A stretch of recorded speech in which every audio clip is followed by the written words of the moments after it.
Are you looking to become a Tier 1 operator in the gaming world? Elevate your games with Black Site Studio Terrain.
In the Falklands, and this is why I was bringing up its location before, it is just short of Antarctica.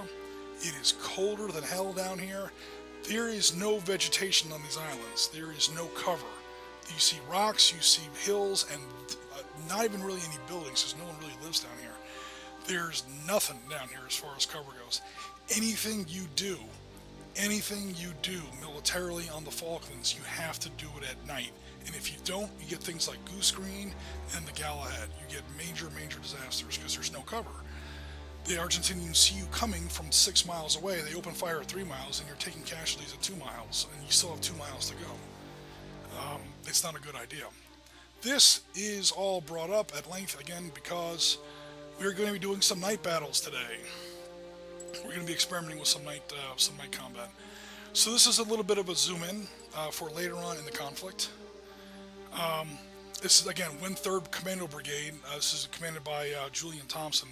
Makes it to his first line of objectives: Mount Longdon, 2 peaked hill called the Two Sisters, and Mount Harriet. And these get attacked by 42 and 45 Royal Marine Commando and 3rd Para.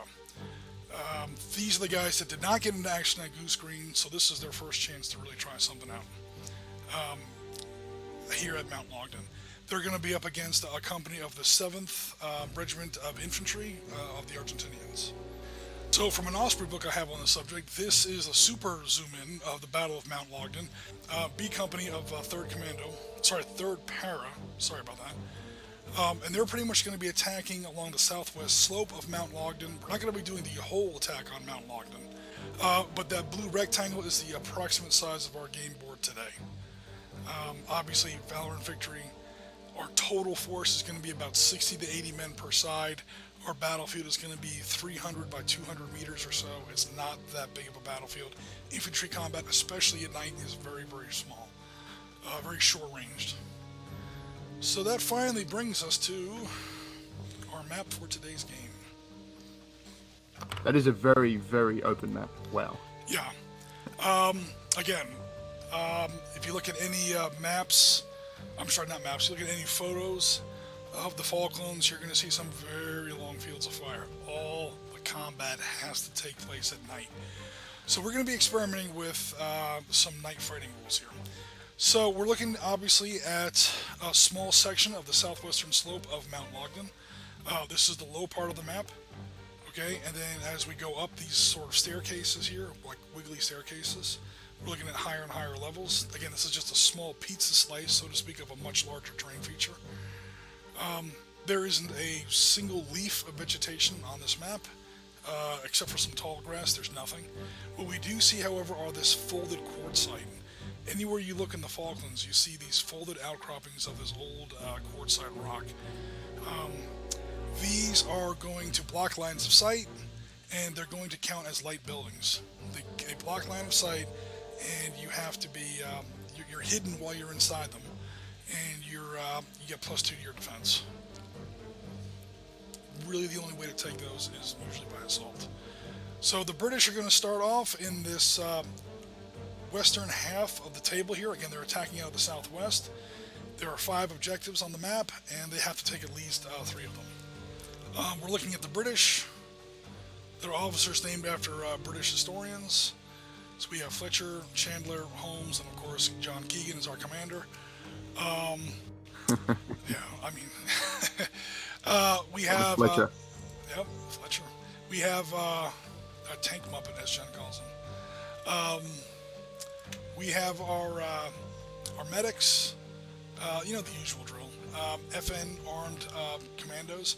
They are E for elite, so they do have a 7 morale, and they do have all the benefits that come with that, along with some support weapons, including a Carl Gustav, just because why not, right? Look at those numbers. It is a heavy weapon, so it will slow people down if they're carrying that. That's like a super bazooka. The Argentinians, while they're not as bad as the usual NVA/Viet Cong/PLO that we play with here in our modern Valor and Victory games, they do have poorer values, but they do count as regular units. So we do put down casualties for them. They do make the normal morale checks. They do have a similar complement, maybe not quite as good, of support weapons. The grenades, the whole normal deal. Neither side has to roll for booby traps. This is a symmetrical game, more or less. It's not quite symmetrical. Obviously, the Argentinians are on defense. We start off owning all the objective hexes. You have to come take them away from us. However, we're not elite. We're armed with the same FN rifles, but you'll see that our attack values are 8, your attack values are 10. Again, the British paras are just obviously much better trained.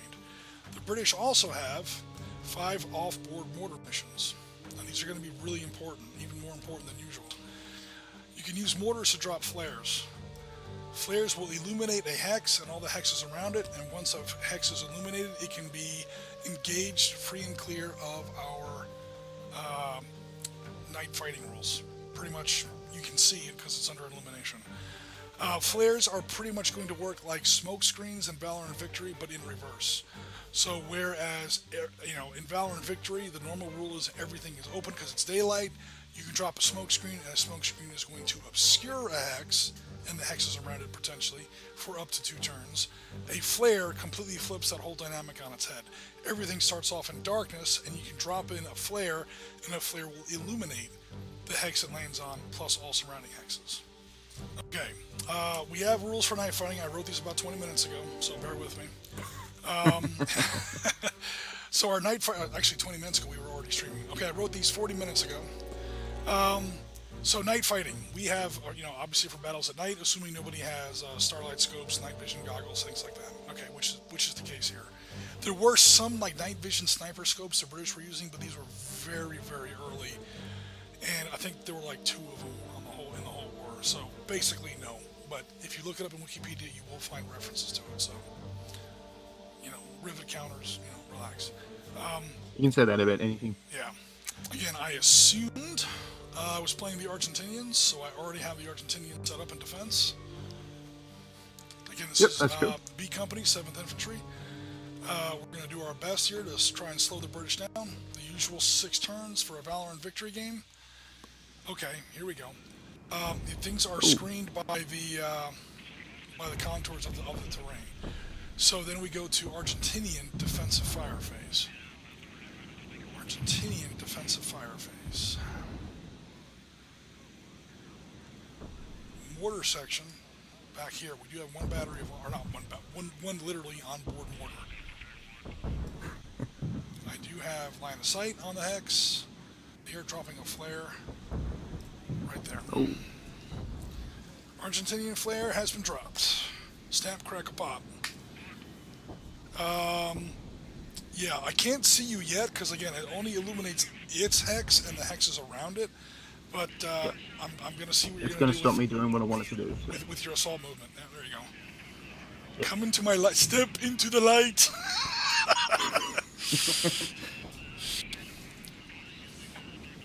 That's it for defensive fire phase. Cool. Okay, so that is it for my defensive fire phase. We now go to your assault and movement phase. Well, that got a lot trickier. Advance and assault phase. That got so much trickier after you dropped that flare.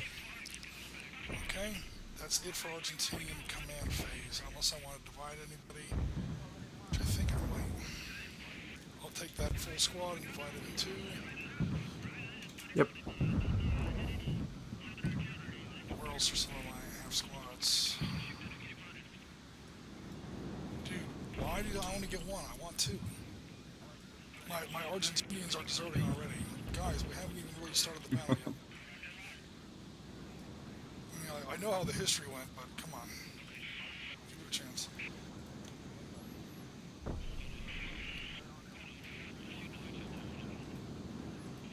Roll for booby traps. Oh god. I'm still having nightmares about my booby trap phase at the end of our Marine game. Oh wow, yeah, that was. Have you seen that YouTube video by chance? No, I don't think I have. Just for fun, let's just say that when I was editing that video, I had to put some pretty big beeps in that soundtrack. I started hitting booby traps. I was like, holy crap! I need to cool it on these. On these Twitch streams, cursing and swearing. But I tell you what, man, those booby traps had me at the next level. Let's just put it that way. Yep. The problem is LOS is usually a two-way stream. 1, 2, 3, 4, 5, 6, 7. Yeah. And Fletcher is just out of range. I totally forgot about that. Did you want to So in that case, I'll have... Did you want to take back that flare? No, I'll leave the flare there. Okay. That's fine. In that case, I'll go L9, M9, N9, O9. I'm going to be a gentleman because you let me redo 3 movement phases of my Marine objective football game last time, so... M9, then where? They're going to end in 09, so NO. 1, 2... Not to give myself too much credit, you could have screwed up that Marine football game and lost even worse, so yeah, that was... That's true. The way I was hitting booby traps that game, that would have been my third run, which would have been fun, except not really. That flare should hold you back. Yeah, unless I decide to assault you, which I don't think I will. I would not recommend it now. I have to cross illuminated open terrain before I can attack. Oh yeah, that would be the worst move ever.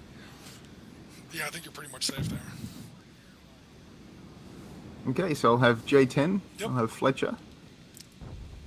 Tank, Muppet! Where's he going? You go I'd like to K10. specify for the Sitrep does not condone the use of Tank Muppet for Dr. Fletcher. That is Jen's name, not mine. But it's totally true, because he looks like a Muppet. Alright, where are we going? K10, L9. Alrighty. No penalty for crossing the stream because he's got a road there. Or a goat trail, ford, whatever. That's 2. M9. 3, 4. Get up that hill! I'm going to go N8, N7. Or if we're doing this in British, get that hill up, you mate! Or, I don't know, something like that. my atrocious British, terrible accent. Well, I can't say it in Australian because you'll have to bleep it, but... I'll say it in Marine Corps. Get the fuck up the goddamn... Okay, never mind. Oh, okay. B10. Over on our left flank there. Yep. That flare is fizzled out. We can do something. Oops. Oh, I don't want to do it.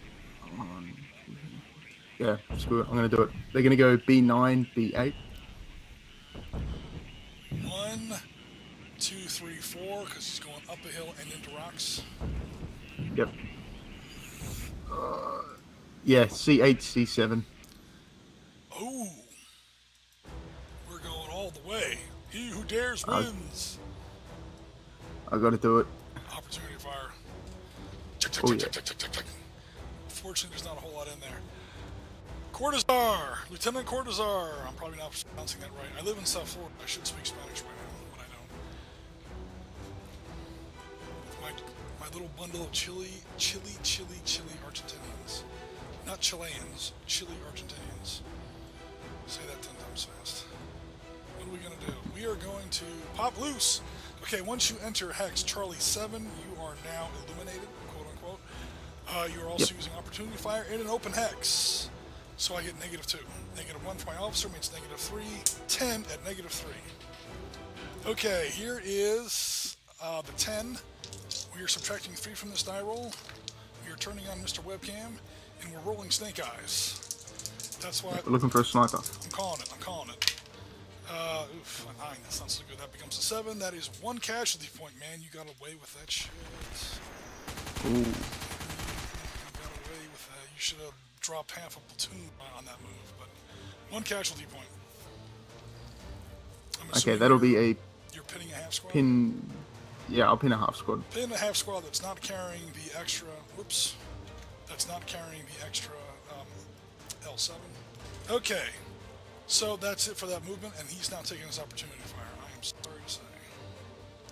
Oh, Argentinians. Don't cry for me, Argentina. You can't roll dice to save your ass. We now go to your assault and move phase. Or I should say advance and assault phase. Yep. Okay, so that flare's going to degrade. Cool. So I'll go 09 to P8. Over on the right there. Oscar 9. Oh, I'm on the other side of the map here. Okay. To Papa 8. Okay. There's like a little light line on the slope. Stay outside of the light. N7 to 07. Or not stay outside the light. Boink. Okay, we can now see each other. Yep. That's alright because that light's going to go away very soon. Well, that light's going to go to flare 1 at the beginning of my turn, and I'm going to see you for my upcoming fire phase. Oh, that's right. Tom, okay, yeah, sorry, yep. no, take Yeah, that back. yeah. And then I'll move into N6 instead, sorry. This what one's I was going to thinking. disappear. The 2's going to reduce to a 1. Yep, that's right. That's the entire reason I put it there. Don't know why. I was going to say, that's your flare. Yeah. Drop the flare so that we can take machine gun fire going. We got to do this right. We are British. Any, well, those assault flares movement? really paralyze you, don't they? No. They paralyze me in that. I want to stay on those nice comfy rocks. Okay. D8's going to go to D7. And All right. Now he won't be able to assault because he's right now No. doing the assault phase, but he can do the move. Cool. yep, and then the big assault. Cool. All right. Here comes the assault. I have 10. Super easy. I'm going to throw in 3 grenades. You have a lot more than 10. You have not that much more. 10 plus 3 is 13, 15. And then you can throw in up to 1, 2, 3 grenades as well if you want. I'll throw in 3 grenades. Alright, so we both throw in 3 grenades. Alright. Lots of grenades flying around this little farmhouse. This little sheep farmer, his house is not going to be like he left it. He's going to come back and be like, what the hell happened to my shit? Alright, so 15 against 10. We'll call that 2 to 1 because you guys are elite. 2 to 1 is 8 or less on 2d6. Everything else washes out. We both have -1 commanders. We're both throwing in 3 grenades. So this is a pretty, forgive the pun, a pretty dicey assault. Oh. A5. A5, that's a successful assault. So all Argentinian units are wiped out. You own the house. 1, 2, 3.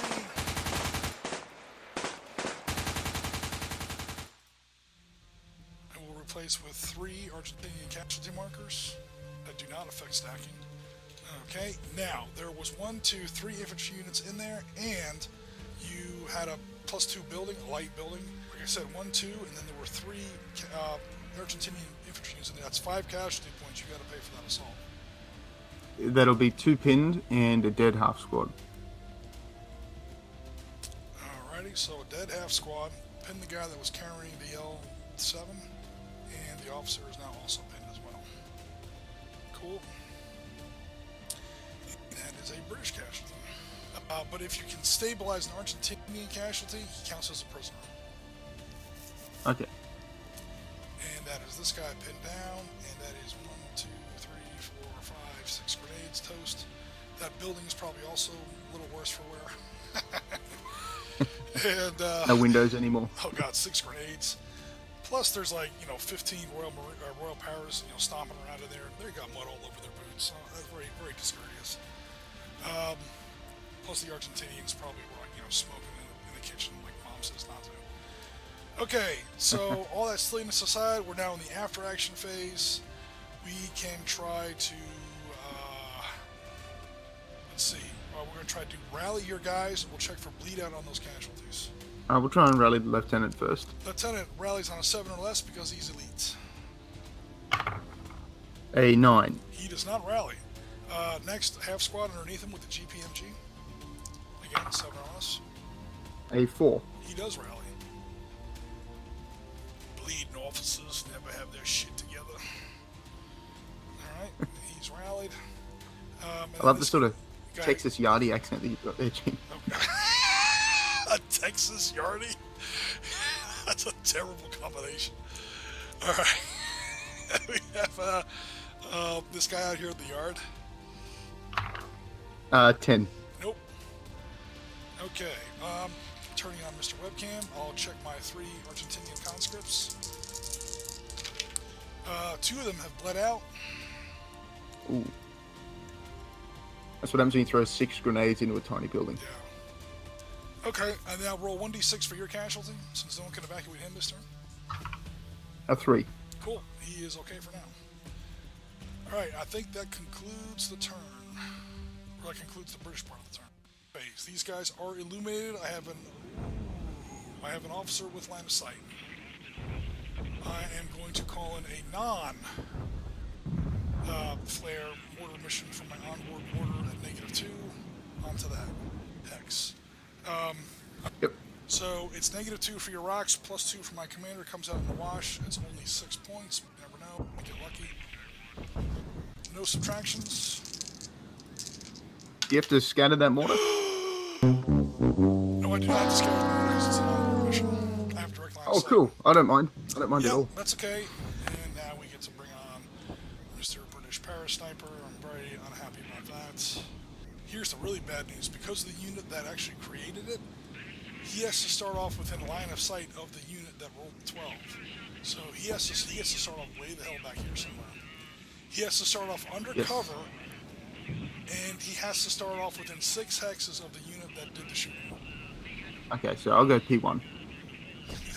He sniper's belly crawled through the rocks. He's like right up on. Okay, cool.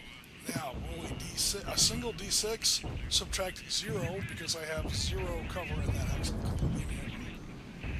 And that's the total number of casualty points that are immediately assessed. 3. 3 minus 0 becomes 3. That is 2 casualty points from the team. And I'll put down 1 for my commander to pin him. That's my 3rd casualty point. That could have gone better. Because not only is it cool that to shoot up enemy artillery, but now what you've really done is blinded me. I was counting on dropping a couple flares every time. That's what I'm not going to be doing now. That is ridiculously lucky. Yeah. You know what? That makes up for you sinking my aircraft carrier. Last time we were in that's Falklands. true. That's true. Admiral Sandy Woodward, you look so comfortable in that lifeboat. I'm so glad I could do that for you. It makes no sense for the Ark world to be where she is, but you're there, and my stupid Argentinian gunboats sank your ass. Or Corvettes, I'm sorry. Oh my god. Okay, guys, this game is going to be a rout from here on out. And Fletcher won't be able to see that house, will he? Fletcher can see the house because the demarcation, again, that dot in the center of Oscar 6 is on his level. So what that means is that the demarcation line is technically here. I just don't like my maps looking like honeycombs. Like if you draw the lines exactly along the hex lines. So you use the dot. That line is closer to the elevated hex than the ground hex. That means that the slope is general enough for you to see up the slope and hit the hex. Okay, I'll have a go with Fletcher. Alright, Fletcher has 17, same penalty, -1. He drops 1 column, add 1 to that die roll. Oh, that's better. A 7. So it goes up to an 8. To an 8. That is one casualty. One casualty point. I will pin one half squad in there. That's not great. What the hell do they call them? They like Chicos or Chacos or something. Basically, the name for the Argentinian conscripts. It was basically like, you know, kids. Even though most of them were in their 50s. A lot of them were recalled reservists. It was an ongoing civil war in Argentina, so they couldn't quite send everything they really wanted to. It was probably Chicos. Chocos is what Australians call their reservists. Oh, I didn't even know that. Chocolate soldiers, they melt in the sun. Or koalas because you're not allowed to shoot them. Oh my god. They're probably Chicos. Okay, defensive fire is now complete. We now go to your assault in... No, my assault in... Yours. Alright. Yep.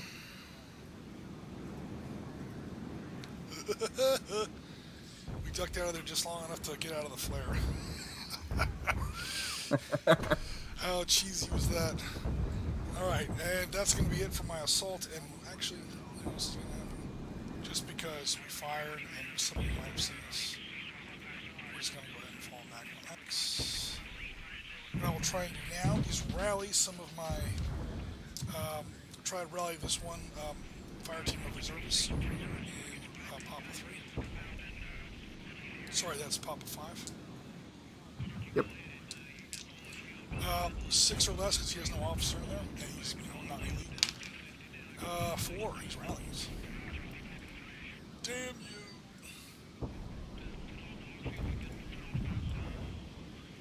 These are our islands. Now I'm going to try to rally my sorry-ass company commander over here. No penalty. He does not get to apply his -2 to himself because he's been down. So, oh man, he's in a fetal position, shitting his pants right now. So that's it. We're all back in darkness. All British units automatically rally. This is the beginning of your command phase, as opposed to the end of your after action phase. Okay, and yeah, unless you're calling in more support missions, or anything like that. I'm going to call in some more flares. Okay. P6. Oh no! That's a brand new flare. That is worth 2 points of magnesium. Snap, crackle, pop. I'll recall the sniper. Okay. Sniper is withdrawal. Yeah, he's just making fun of that Argentinian officer now, and he needs to be doing more useful things. Just teasing him. Do you have any cigarettes? Oh god! You know, my socks are all worn out. I just walked across this whole island. Do you have any clean socks? I know you have no clean underpants, but do you have any clean socks I can use? Okay. We go then to your direct fire phase. Okay, let's have another go. Papa 8 onto Papa 5. Ah, double ones. Double ones! Ooh. Okay, double ones. Well, number 1, yeah. Very dead. Splat. That's going to be 3 casualty points in there. But now comes the fun part. It's the opposite of a sniper. This happens very rarely. But when it happens, that's right. it's awesome. The valorous roll. Okay, he gets to roll against his. These rolls are tough, but he gets to roll a 7 or less. Make that a 7. Let's make that a. Sorry, it's a 6 or less for an officer. Make that a 7 or less because he's elite on 2d6. Okay. A 7. He is valorous. This guy has to roll under. That's on 2d6, so it's going to be rough. He has to roll a 3 or less on 2d6, but he's elite. Add 1. Plus, he's got a -1 officer in there. Make it another 1. So basically, it's a 5 or less. 3 chances in there. These 3 units get to roll a 5. To try to roll a 5 or less on 2d6. You roll once for each. Okay, the first one. A 3. Oh shit! Okay. Second one. 12. Oops. And the last one. A 5. So that was 2 of them. Plus the officer. Oh, I like these dice.